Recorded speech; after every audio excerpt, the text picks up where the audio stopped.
Sinibingelele bafowethu sikamahlabe hlezi la ekhaya. Le nduku ke siniphathele yona namhlanje induku nje yokugeza. Uyageza nje kuphela ngale nduku. Into eyenzayo ke kuwena iphakamisa inhlanhla, iphakamisa ugazi wena uthandeke. Uma sekufike wena bonke abantu bajabule.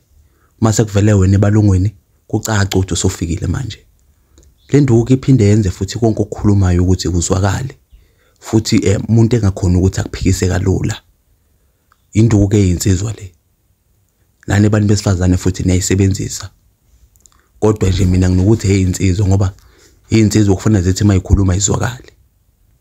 Zingaphikiseki awumadoda. Iyona ke le nduku bafowethu le. Iyatholakala khona la ekhaya kwaMahlabe hlezi. Uyashayela nje kule nombolo engenhla noma ubhale la kwi-comment uma kuthi uyayifuna. Noma ufike qathatha uzoyithatha khona la ekhaya uyofika uyithole. Iyo ke inkosi malanga le.